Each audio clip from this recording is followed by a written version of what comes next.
아멘.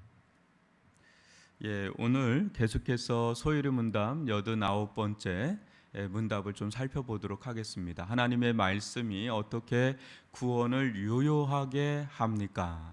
라는 질문에 답변은 이렇죠. 하나님의 성령이 하나님의 말씀을 읽는 것과 특별히 설교를 유효한 수단으로 사용하셔서 죄인들을 책망에 해심시키시며 또 그들을 거룩함과 위로로 세워 믿음으로 말미암아 구원에 이르게 하십니다.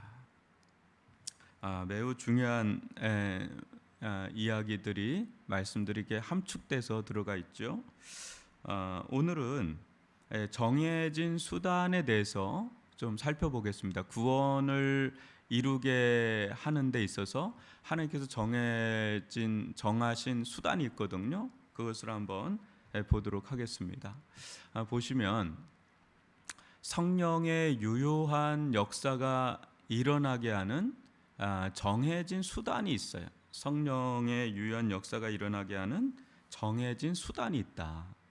그건 뭐냐면 하나님의 말씀을 읽는 것, 읽는 겁니다. 여기에는 뭐 큐티, 통독, 묵상, 설교 뭐 다양하게 있죠.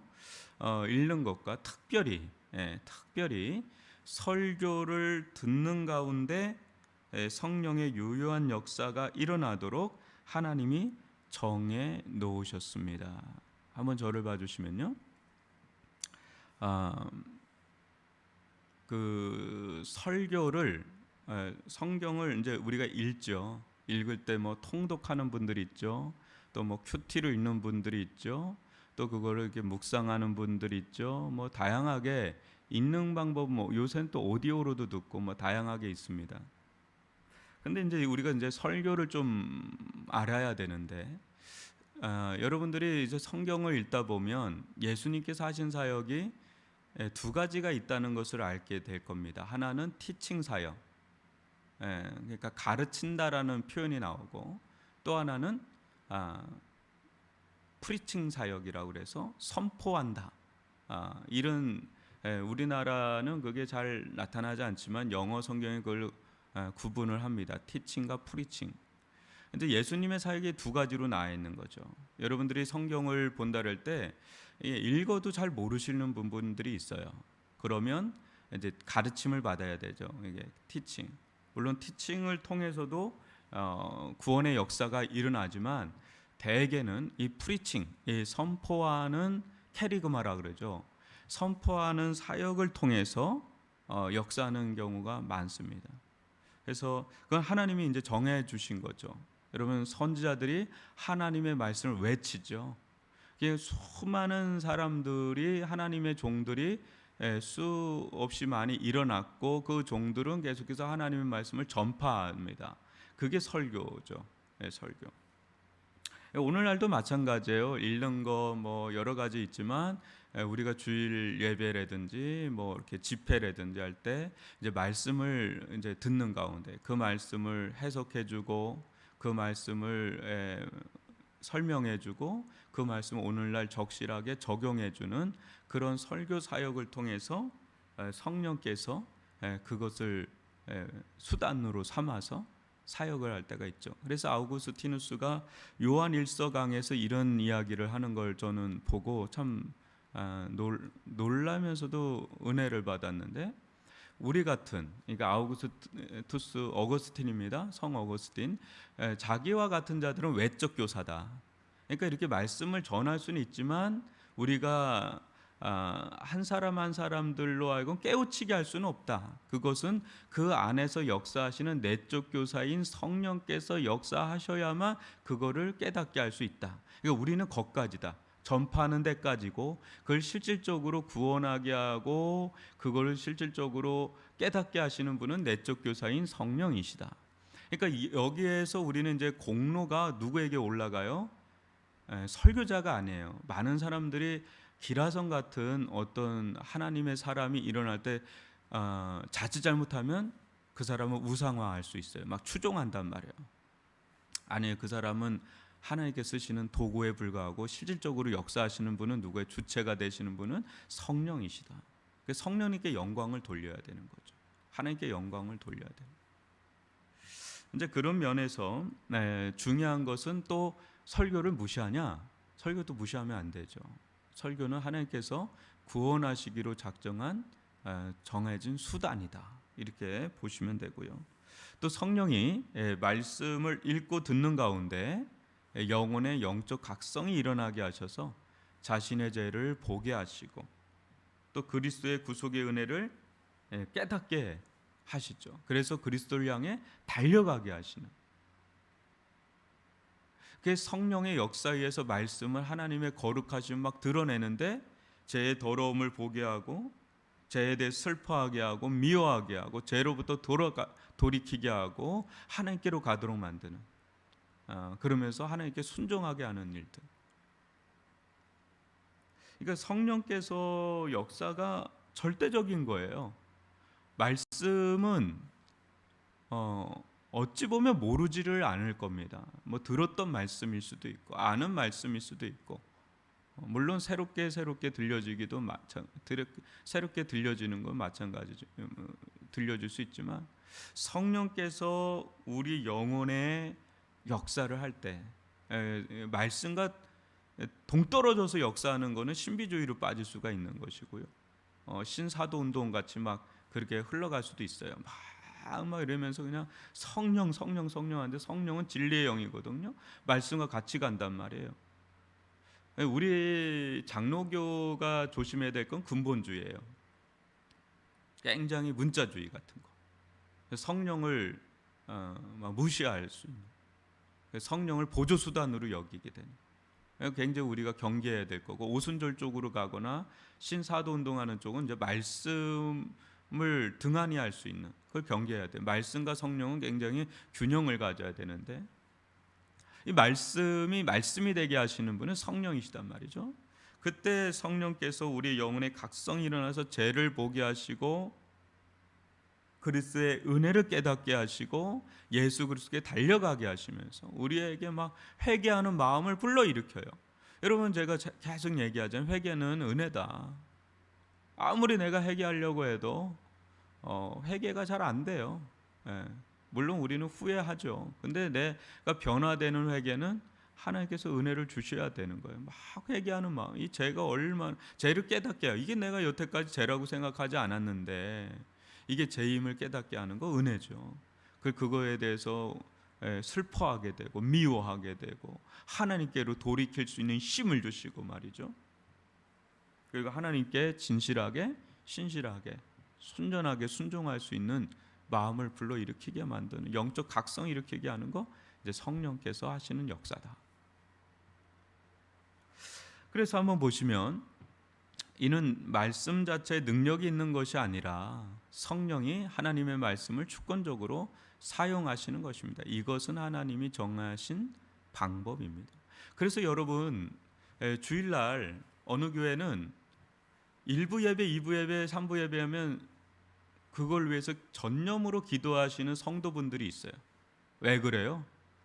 목사님 말씀만 하시면 되는데 왜 그 기도를 하겠어요? 그 설교 가운데 성령의 기름 부으심이 있는, 성령께서 역사하셔야 그 말씀이 되게 되니까. 기도는 그런 면에서 성령을 구하는 거잖아요. 성령 충만을 구하라 그러잖아요. 구해야 되는 거죠. 성령을 구하라 그러잖아요.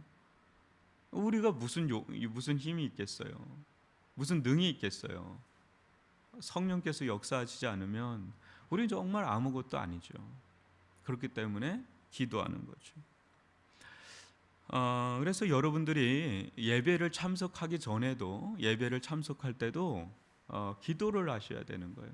한 주간 내 우리의 모든 삶의 목적은 예배라고 생각하셔야 되는 거죠. 여러분, 출애굽을 할 때 하나님께서 뭐라 그러시죠? 하나님 출애굽한 목적을 얘기하죠. 호렙산에서 나를 예배하라 이거죠. 그러니까 홍해가 갈라지는 게 목적이 아니에요. 10가지 재앙이 목적이 아니에요.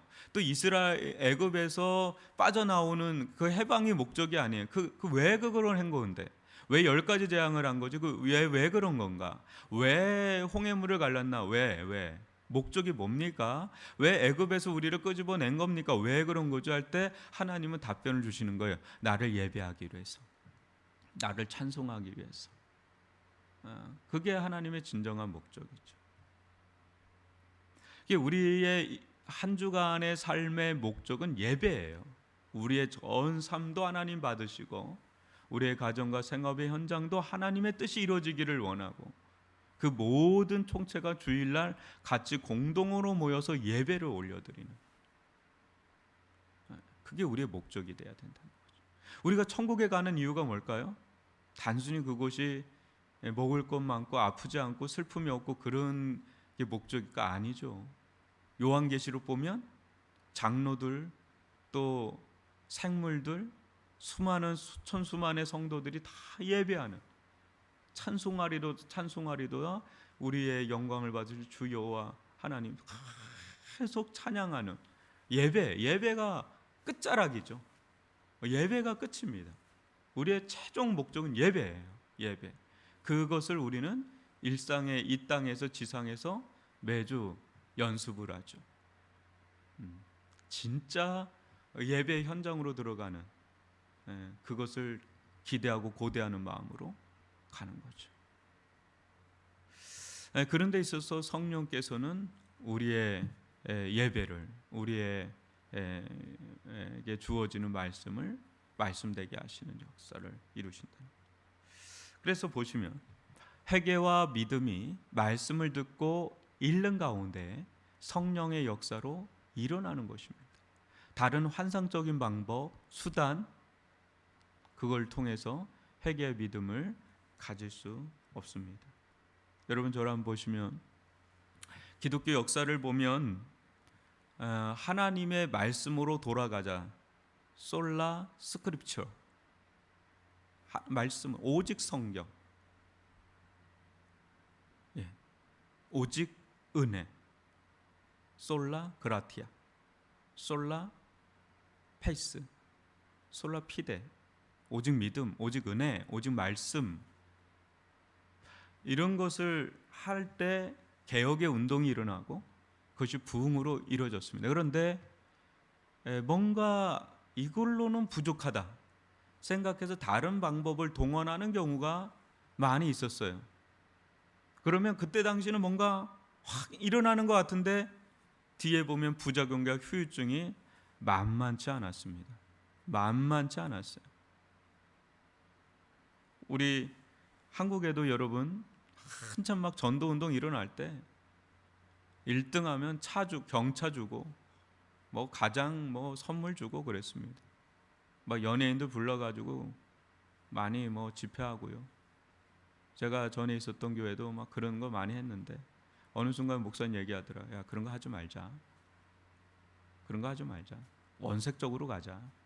복음을 들어야지 거기서 구원의 역사가 일어나지. 아무리 유명인이 와서 한들 그때뿐이다. 저는 굉장히 공감을 했습니다. 하나님의 말씀이 성령을 통해서 역사할 때 제대로 된 회개, 제대로 된 믿음, 그게 생길 때 구원의 역사가 일어나게 되죠. 여러분, 한번 베드로 전서 1장 23절 보시면 너희가 거듭난 것은 썩어질 씨로 된 것이 아니요 썩지 아니할 씨로 된 것이니 살아있고 항상 있는 하나님의 말씀으로 되었느니라. 하나님의 말씀, 하나님의 말씀으로 되었다. 여러분 성령께서 우리의 가운데 역사하셔서 말씀을 깨우쳐 주시고 성령께서 이 말씀 속에서 우리에게 이 말씀을 통해서 우리에게 들려주시고자 하시는 그 하나님의 음성을 듣게 해달라고. 이 문자로 돼 있잖아요. 성경을 보면 문자로 다 돼 있잖아요. 근데 그게 살아서 역사에서 내 심령판을 막 찔러 쪼개는 역사가 일어나는 거. 그때 진정한 믿음이 들어가고 회개가 일어나고 믿음이 생겨나는 그런 일들이 일어나죠. 오늘날 우리들 가운데 가장 정말 간절히 사모해야 될 것은 말씀을 오늘날 성도들이 많이 모른다고는 보지 않습니다.